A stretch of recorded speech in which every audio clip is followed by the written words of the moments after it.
Would you please welcome to campus Dr. Kathy Edin.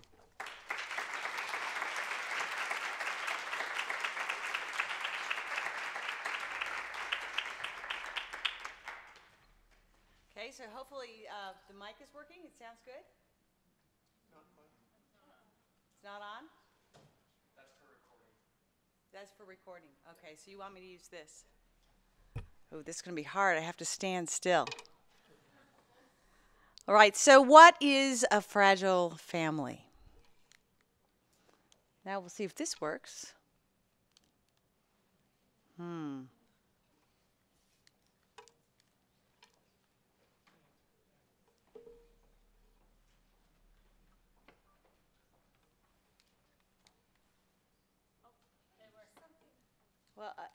he just did that on the, I'm just going to need someone to forward the slides.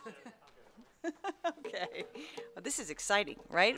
It gets your creativity going.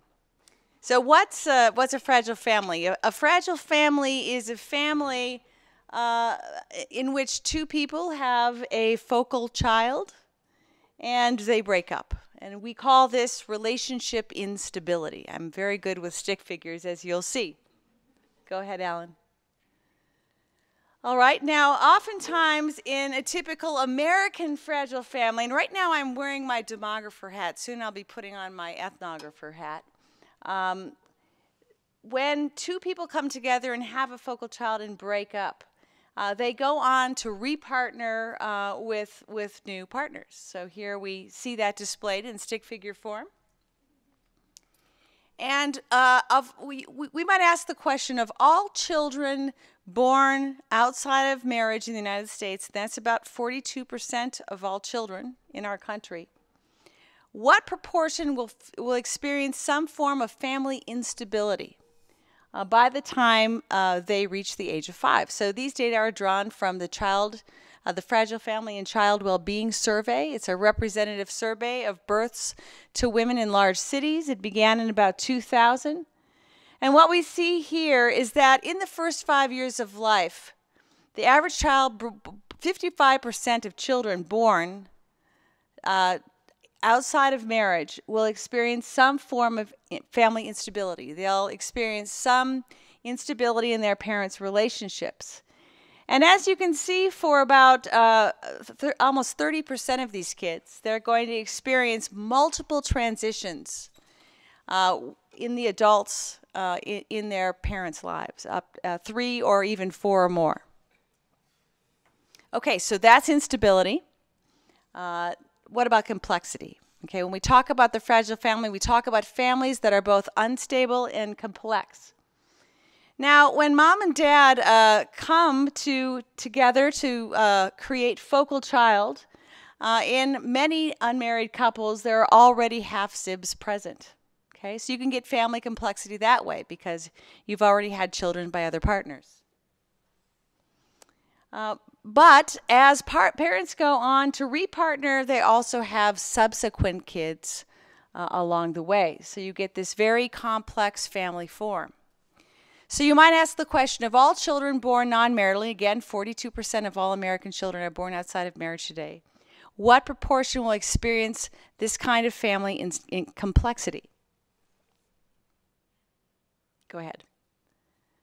So what we see here, again drawing from the Fragile Families data, is that fully 60% of these kids will experience a half-sib by one or more partners, and a quarter will have 3 or more half-siblings from mom, dad, or both, okay? So let's put together instability and complexity to really get a sense of the texture of these kids' lives. What we see here is that sometimes kids experience complexity from dad's side, sometimes from mom's side, but in 25% of the cases, almost 25%, they're seeing complexity on both sides of the family. So here's the slide that puts this all together. If we ask the question, what portion of unmarried parents with unmarried children born to unmarried parents will experience either instability or complexity by the time they reach 5, that answer is 78%. Okay, almost 8 in 10 children. Now, why is this interesting? Why is this important? When most people hear the words single mother, they're thinking about that little green slice of the pie with the number 4 beside it, right? This is the proportion of mothers who have a non-marital birth who are stably single in the first 5 years of their children's lives, 4%. So oftentimes when we think of the counterfactual of the two-parent family, the two-parent married family, we think of this stable single mother. But what I'm here to tell you is that there are no single mothers. In fact, I sometimes joke that we should get rid of the word single mother altogether, because what that label obscures is all of the instability and the complexity that characterize children's lives when those children are born to unmarried parents. In fact, I would even argue that we don't have enough information or enough data to know whether the stable single mother family is actually deleterious to kids, because so many of the families we've been measuring as single are actually unstable and complex, with parents churning between partners and having kids along the way, leading to an unprecedented number of transitions for those children. So the first takeaway I want you to get from this lecture is there are no single mothers, only unstable, complex families. You'll also note there that about 18% of the families are stably together over the first 5 years of their children's lives. So there is this remnant of relatively stable couples. Most of those end up marrying. In the United States, we don't cohabit well. We either marry or break up. And so we again, most cohabitations not leading to marriage end up feeding this pattern of unstable and complex families. All right, and this just shows you that about half of all of these kids have both instability and complexity. They don't just have one or the other. Okay? Now, 3 things you want to know about these patterns we've just seen. First, within the United States, they are historically unique. We've never seen patterns of instability and complexity like this before in our history. Second, we as a country are unique among rich nations. There is no nation, no advanced capitalist economy that has the pattern of family formation like this. And virtually all of this is concentrated at the bottom of the income distribution among the least disadvantaged members of our society. Okay, 3 very important things to remember. Historically unique within the U.S., unique among rich nations, and concentrated among the least advantaged. So in sum, the least advantaged Americans are at greatest risk of this unstable, complex family form. But I'm going to argue tonight that not only is there a growing class divide in the configuration, and that's what we've been looking at so far, right? The configuration of these families. There's also a growing divide in how these families are formed. What I'm going to show you tonight is that at the bottom third of the income distribution, it's not just the bottom 5% or the bottom 10%, but for the bottom third, some experts even put the figure at 40% of the income distribution. Families are typically formed by accident rather than design. Now, my college students are often astonished by this because they are engaged in a highly planful form of family formation. In fact, I would say they're engaged in a lengthy, almost insane degree of planning, where they may plan their families over a decade. And even when they know the person they're going to get married to, they may wait years while they plan the perfect wedding and get to the exact right career stage, so they're really ready to marry. So in the top third of the income distribution, in contrast, we see this highly planful form of family formation. And in the middle, the story is somewhat mixed. Mostly that middle third reflects the more advantage, but some of that middle third is exhibiting this pattern of instability and complexity in which families are formed by accident rather than design. So what I'm going to ask tonight is, what are the implications for inequality, right, in this growing class divide, both in the configuration of the family and in the way families are formed, and what does it mean for the well-being of children?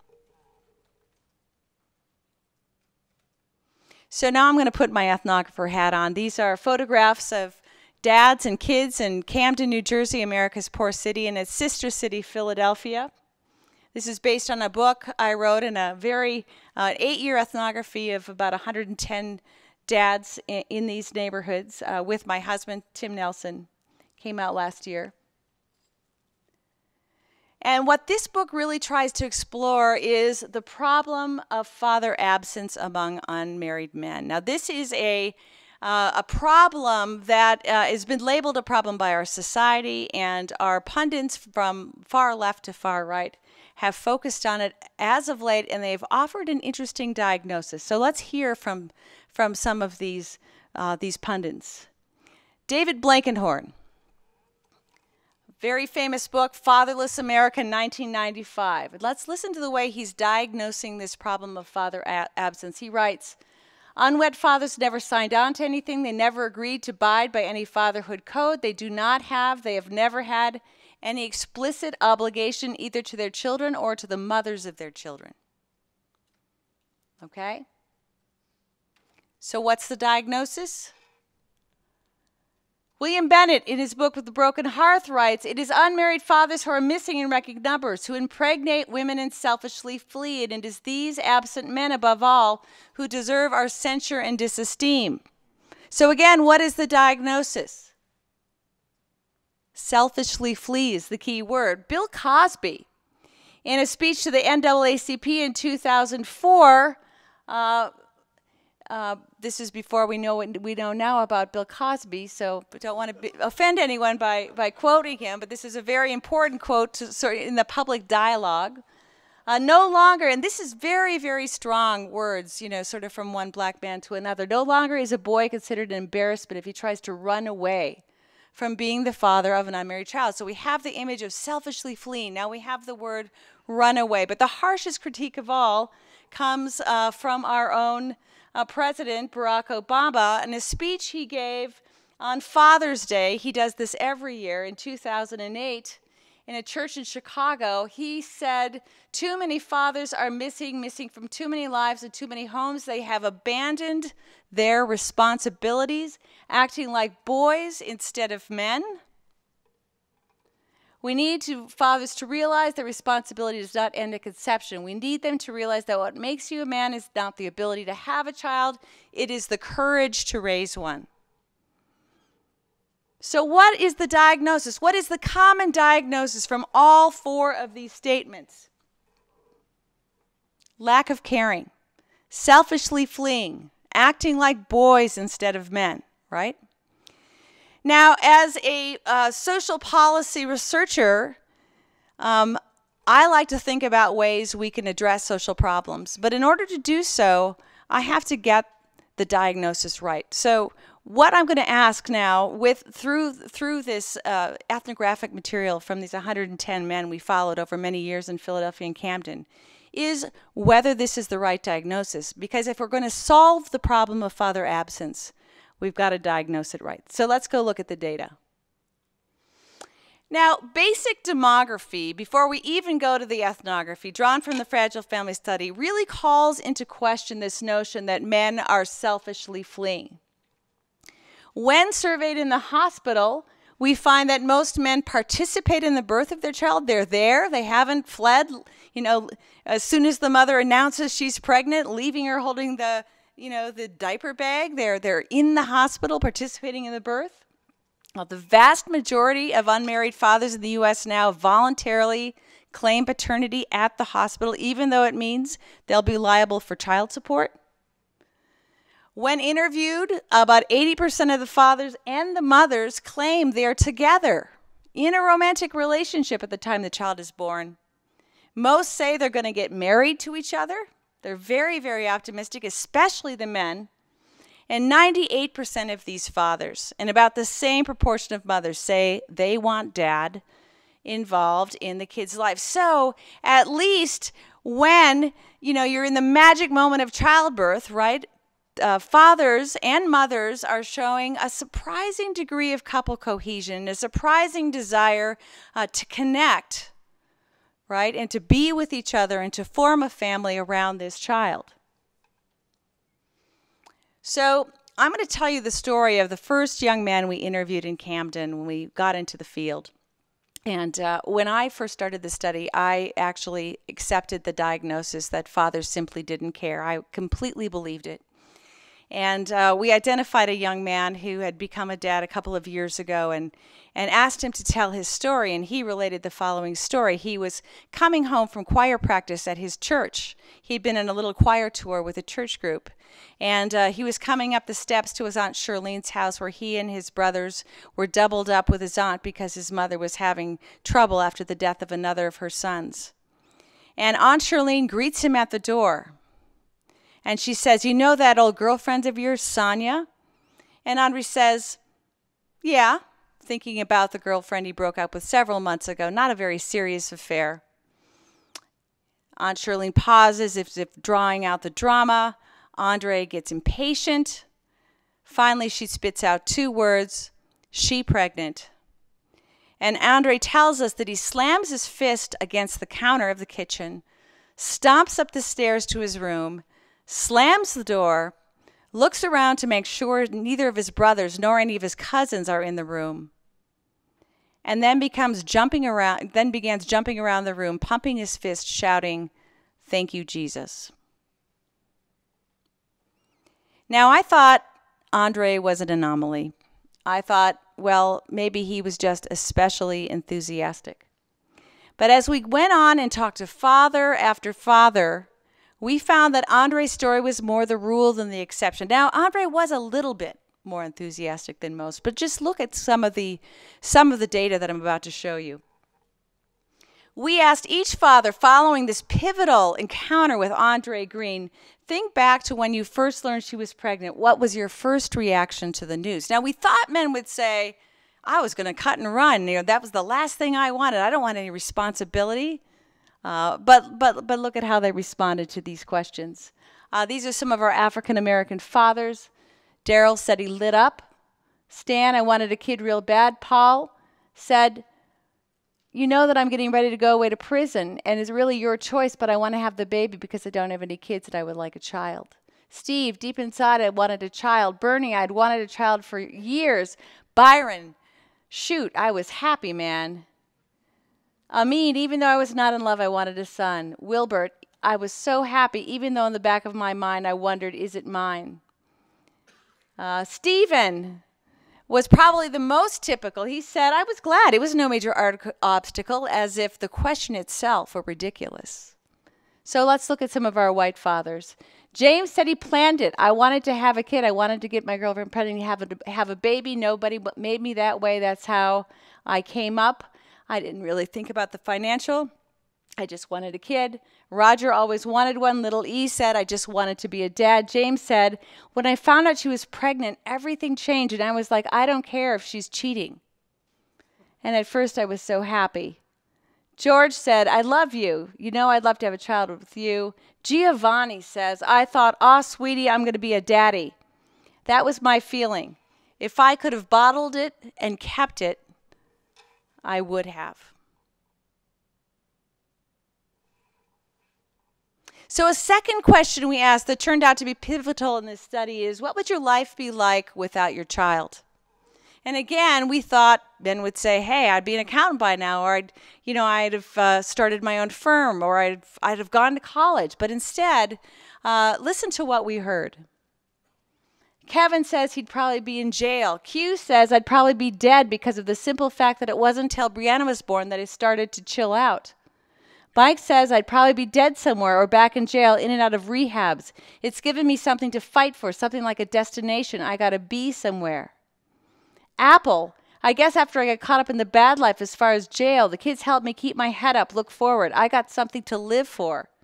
Kids give you something to live for. 7, I couldn't imagine being without them because when I am spending time with my kids, it's like, now that's love.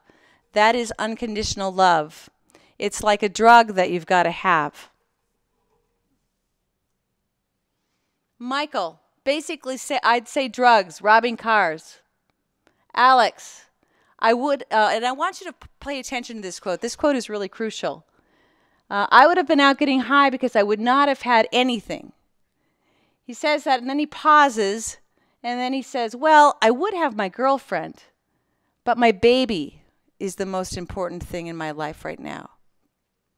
So this theme of it kind of being all about the baby is going to come up again and again as we continue this conversation. Will says, I think I'd probably be in jail. Tony says, I'm saying dead because my daughter is the only thing that made me stop using. Walt would also be dead. He'd already tried suicide twice. Joe says, man, I wouldn't even know how to answer that because they are such a big part of my life. I would probably be a bum down on 8th and Race. That's our central booking in Philadelphia. Or a jail on 8th and Race. Bill, I'd still be out there. I'd still be, I'm not gonna curse here. But now I think about my kids, and there's just this hope I have of getting a good relationship with them. So we asked Elvis the following. What did you think your future was going to be like before you had him? I wasn't going to live past the age of 30. And then once you had him, I can't even picture my life without little Elvis in it. I had already made a promise to myself. I had told my friends I don't want to live past the age of 30. If I made it to 30, I'm going to take myself out. He came into the picture when I was like 27, and all that changed. Everything changed. My whole life changed.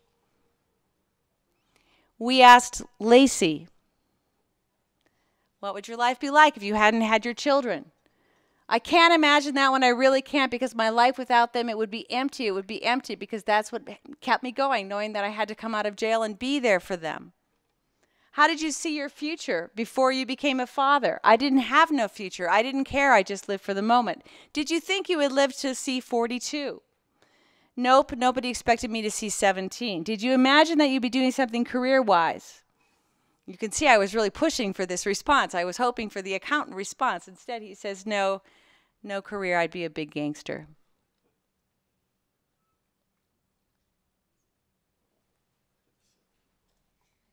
So there's good news here, people. Sometimes people accuse me of writing depressing books, but this is not true. Because if it were not for the case that young men wanted to embrace fatherhood so desperately, we would have very little to work with in terms of public policy. They, just like the mothers that I wrote about in Promises I Could Keep, I know that some of you have read that book, see parenting as a key source of meaning and identity. And if we believe their claims, children have a tremendous power to transform the lives of some of the most disadvantaged human beings in our society, low income and overwhelmingly minority men. But there's bad news here too. I'm going to argue that the process of family formation, which I'm going to spell out next, makes the odd long that a father will stay in his child's life throughout the life course. And I'm going to show you that low-income, non-custodial fathers end up slaking this father thirst that Andre Green exhibited the moment he heard Sonia was pregnant with that little girl, Jalissa, right? I'm going to show you that they end up slaking this father thirst through what we call serial selective fathering, a highly uneven pattern of parenting that gives all the goods to some children while leaving other children behind. Bob Putnam just wrote about this book, and you may know him. He wrote Bowling Alone, and he said it, if I can remember his words, it's a cycle of redemption and despair. So what is this process of family formation? So let's start with Amin Jenkins. He hails from the Fairmount section, the Strawberry Mansion section of Philadelphia, and he describes the courtship, with his children's mother as follows. Well, I met my youngest son's mother at the University of Pennsylvania Hospital. She was attracted to me when I first saw her, and I made my approach. We began to socialize and communicate, and from there we began to affiliate. And at some point we became intimate, and my son was born. So what's important about these quotes, right, is what's there, communicate, affiliate, and what's not there, right? Any mention of words we might expect to hear, like love or commitment. So now let's go to John Carr in Fishtown. He describes the following. Actually, she was dating a friend of mine, and somehow she wanted me, but it was my friend's girl, so I didn't want to have nothing to do with it. But then my friend, I'm really in trouble here. So I was like, whatever, then I will be with your girl. Eventually, I just got stuck with her for a while. This is how he describes Rayanne, the woman who is about to give birth to his son in about 11 months' time at the Cape May Regional Medical Center in South Jersey. Tim O'Brien from the Kensington section of Philadelphia. I was hanging out at a friend of mine's house, and her and a couple of her friends were there, and she used to go out with my friend, and my friend was trying to get back with her, and I ended up getting with her. We were only together for about 2 months, and she was getting pregnant. I didn't mind at all. Finally, Will Donnelly from the Fairmont section of Philadelphia.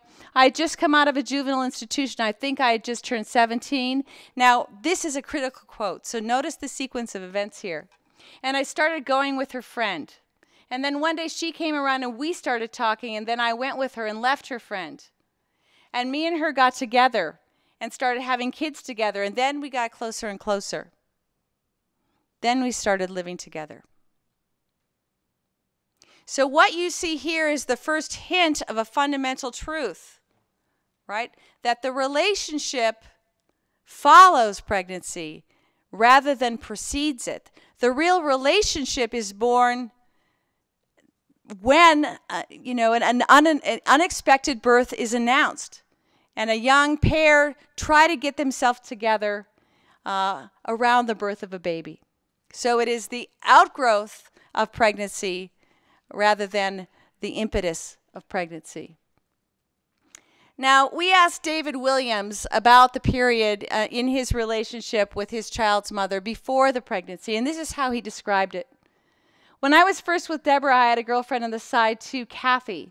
She's someone I met at a Narcotics Anonymous meeting. We got close and we were helping each other with our addictions. One thing led to another, and we got intimate. Me and Deborah would get into an argument. She'd tell me to leave. I'd go stay with Kathy. So how did you end it with Kathy? Deborah got pregnant. I had to do what was right. So it wasn't as if David chose Deborah. She was just the woman who happened to get pregnant first. Now, what about David Williams after? And this is, again, illustrating this theme that the relationship is the outgrowth of the pregnancy and not the impetus. Each month of the pregnancy, we got closer and closer. I wanted to be with her more. And then at like 2 or 3 o'clock in the morning, she had me running to Pathmark, buying different foods. So that brought us a lot closer too. And then watching him born brought us even closer. On her last push, he came out spinning like a bullet. Nothing was more beautiful than Julian, the way he came out of his mother. That was amazing. And I held him, and I didn't want to let him go. Okay, so let's recap. What is the process of relationship formation we document? First, most conceptions leading to live birth are not planned. In fact, when you asked men to describe what they were thinking around the time of conception, only 1 in 5 said they were planning to have a child, like James was. In fact, fully 50% say, I just wasn't thinking at the time. Now, what's interesting is when you ask mothers the same question, no mother says, I just wasn't thinking at the time. This is an interesting artifact of, young males. But even for the mothers, only about 1 in 5 are planned. So the vast majority of these families are formed by accident rather than by design. But more important still, childbearing often occurs when men are in highly tenuous situations. They're often ripping and running the streets, using drugs, struggling in school, not gainfully employed. These are very short courtships, only 6 to 7 months is the modal number of months between really first talking to each other, which is the parlance of the neighborhoods that we studied, and the first conception leading to a live birth. Most relationships are shotgun. They are formed specifically because a baby is on the way. And in many ways, the relationship is all about the baby. Remember that one father who said, well, I would have my girlfriend, but my baby is the most important thing in my life right now. So, what are the consequences? Well, despite the very high hopes couples share at the time of the birth, when they're interviewed in the hospital, or they think they're together, they're going to stay together, they're going to get married, half break up in the first year, and by the time, as you saw, that child is 5 years old, only a very small number are still together. And this, we argue, is because there's really no glue. How do couples stay together, right? It's the way you rolled up the toothpaste tube. It's the shared values. It's shared religious beliefs. It's shared goals in life. Many of these relationships are so short-lived and so tenuous that the glue that holds couples together hasn't really had a chance to take hold. One more theme in the book is that men interviewed here tell highly romanticized stories about the women they're eventually going to marry. They don't describe the women they are going to marry as the women they just got stuck with for a while. Instead, as Ernest tells us, he's going to find the woman in which he can find crazy love, that insane love. And I'm paraphrasing him. He paints the following scene. He says, the kind of love where you're standing outside her window in the rain, waiting for her light to come on. It's Romeo and Juliet, right? So men often have a highly romanticized view of marriage. They want a soulmate. The problem is that the women that they just happen to have children with are often the plain Janes that can't quite meet the Miss America standard they have in their mind. What we also see is because there's very little glue in the run-up to pregnancy, we get highly contentious co-parenting relationships, and I can't emphasize that enough. And then as mom and dad go into repartner, there are competing obligations. In fact, some may argue that these men suffer from obligation overload. You remember that highly complex family of stick figures that I showed you. How do you manage all of those relationships? How do you meet all of those obligations, especially if you're an unskilled man who is struggling with a lot of life issues? We also note a sharp pattern of maternal gatekeeping, sparked by mom's desire to keep her new relationship intact. Every time dad comes around to visit the kids, there's jealousy from the new partner. And a lot of the, what couples refer to as baby mama drama is really about these two men sparring and competing over the new partner. So mom is worried about dad coming over because she's trying to keep her new relationship intact. And of course, this pushes dad out of the child's life. So what I'm trying to tell you is that we've been thinking about the single-parent family as what's inside this circle. And what we've failed to account for is that the typical fragile family looks much more like this. Now, I'm going to put some skin on these stick figures. Oh, sorry. I'll get to that punchline in a minute, but go back just a second, Alan. Okay, a lot of people look at this and they say, so what? I mean, this audience maybe says, wow, that's going to be tough to handle for anybody, especially for that child who's going to have all those interruptions in there, is possibly not even going to have a close relationship with all of his or her siblings. But a lot of people say, so what? So the question we need to answer is, how well are these fathers doing at managing this complexity, right? Can they handle it or not? So now we're going to turn to the NLSY, to another nationally representative data source, to look at how they're handling it. Now, here's the good news. This is a technique pioneered by Robert Lerman and Elaine Sorensen, who had the bright idea a number of years ago to measure father involvement by asking a father to describe his relationship with the child he was most involved with. So these are young men of about up to 35 years old in the most recent wave of the NLSY, and you see that when they're asked that question, 85% of those with complex families, that is the light tan bar, 85% say they're seeing their children several times weekly. They're intensively involved. And these are, some of these dads live with the kids, some of these dads don't, but they're intensively involved. 85% of these guys are intensively engaged in fathering. So of all guys who have never ever had a non-marital birth, up to age 35, 85% are fathering all of the time. But the NLSY also asks men to describe the child they're least involved with. And here we see something that I don't think we've really grappled with before, and that is that the same dad can be a saint and a deadbeat. Almost half of these same men say they have virtually no contact with another of their biological children, 46.5%. So when you put these two numbers together, you might come to the conclusion that they're not managing complexity very well. Now I'm going to put some skin on the bones and take you back to David Williams, whose baby Julian came out spinning like a bullet. There's David, and there's his little boy Julian. There's the mom, Deborah.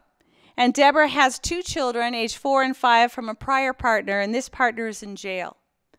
David likes nothing more than to love and nurture this 4 and 5-year-old, just as he does his little son. He takes them to the park. He takes them to the Please Touch Museum, right? He gives over his entire paycheck to Deborah to care for these kids. And if we just look at him in this household, he seems like a hero, right? He is the best dad you could imagine. But he's got two boys in late middle school, and he doesn't even know where they live. The mother moved away without leaving a forwarding address. Not uncommon, by the way. He's also got two daughters late in high school who he only sees if he runs into them while walking around the neighborhood by chance or perhaps on holidays. So if we look in either one of these boxes, David is a deadbeat. This is what I mean when I say that fathers end up slaking their father thirst through serial selective fatherhood. This cycle of redemption and despair. So the bottom line is that this puts fathers on a family go-round where they're never actually able to fully engage in the long run in their child's life. And of course, it puts children on a father go-round, often at risk of multiple transitions.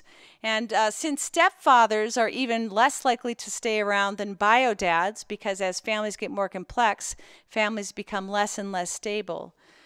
Children often end up with no adult males stably attached to them to pay the college tuition and give them away at the wedding and really stay with them in the way children need parents to do throughout the life course. So what do we do? Well, first of all, let's think about sort of the immediate near-term solutions. I believe that there's a great role for information here. I spent a lot of time talking with fathers groups and with young men. I think we should launch a national campaign to prevent early and unplanned childbearing for men. I was giving this pitch to the New York State child welfare workers, and a woman stood up in the audience and she said, "You can't ask young men to do that. Their brains aren't even fully formed yet." And a young father on the panel next to me stood up outraged and he said, "You mean you spent all those years telling me about STDs in school and no one even told me about child support?" So imagine if men knew that what would become their very most precious resource was so at risk by the process of family formation they were about to engage in. Imagine if they understood that they had their children by 3 different mothers rather than the same mother. They could be paying up to 50% of their income in child support as opposed to only about 30%. Second, relationship education is vital, both before, during, and after conception. We should take it to the high school. This should be part of health curriculums. Knowing how to co-parent, knowing the consequences of poor co-parenting for child well-being is information young people should have. And they need it early because they're engaging in these behaviors earlier than their middle-class peers. Third, you heard these powerful testimonies of how transformative fathers could be. Why don't we treat that first birth for men as a potential turning point, a key time for intervention? We need to transform our institutions into institutions serving parents, not single mothers. Every time a so-called single mother comes through the door of a health clinic, that single mother needs to be viewed as part of a fragile family. We need to change the way we treat men. We need to make it normative for men to come to every prenatal visit. They need to be invited to put their names on the parental contact form. They need to be the parents that come on the school field trip. We need to incorporate them in all of our institutions, and we need to fundamentally revision child support. What fathers want to do when they pay child support is they want to create a bond with their children. They want to pair parenting and paying. And instead what we do is, through the state, we take the money out of their back pocket without giving them any rights to see their kids. We adjudicate a child support award, but only in 2 states do we offer parenting time along with that child support award. So we treat poor men very differently than middle-class men in that we assign them a financial obligation without giving them any rights to see their children and participate in their lives. So those are the near-term solutions. But let's look a little bigger. I often tell my students that all policy is family policy. All kinds of interventions have profound impact on family formation patterns. We just don't measure those outcomes very often, and we see some amazing things. First, let's look at early childhood education. What if we had state-of-the-art preschool for every child in America? Perry Preschool, as you know, was sort of a gold standard preschool program given to very disadvantaged kids. The control and experimental group were followed for 40 years. And what they found, kind of just by chance from measuring this outcome, is that far more program than no program males lived with and raised their own children. And look at the magnitude of this impact. 57 versus 30%. These are disadvantaged African American kids from Ypsilanti, Michigan. Their lives were transformed, and their ability to be present in their children's lives was transformed by a good preschool. Now let's go to high school. James Heckman likes to say that you shouldn't intervene after 5 years old. It's a waste of money. I beg to differ, and if you ask many researchers like myself, they'll say career academies are their favorite social policy intervention. Career academies is a simple intervention, takes kids in distressed schools and offers them a chance to go to a career-focused school with loving, caring adult teachers and a theme. And what a careful randomized controlled trial has found is profound effects again on the family. So look at the impact of men and women living independently with children and spouse partners. 6.3%. 6.3 percentage point impact. Men's marriage rates, 4%. Men's custodial parenting, 7%. And again, these are percentage points, so the percentages are much bigger. Okay? So giving kids caring teachers a career-focused high school opportunity, organized around an occupation, produces different kinds of men who live with their partners and children and participate in their children's lives far more often. And of course, if you know anything about the low-wage labor market, you have to care about robust job creation. We know that you can't explain the rise in single parenthood by looking at declines in male employment. The rise in single parenthood simply outpaces those declines in men's employment by several times over. You can explain at best only about 20% of the trend. But at any given time, men's relationship stability is highly correlated with their ability to form a family and stay involved in their partners and in their children's lives. So we need to think both on the macro level and on the micro level in order to address the problem. So in closing, I just put a copy of the book up there. You can also go to the website, doingthebestican.com. It has all kinds of cool things on there, lots of radio and TV interviews with Tim and myself, a lot of resources if you're interested in this issue. Some of the best fatherhood programs in the country are featured on the website. I would encourage you to do that. There are excerpts from the book. But I thank you for your attention, and I'm looking forward to dialoguing with you about this in the Q&A.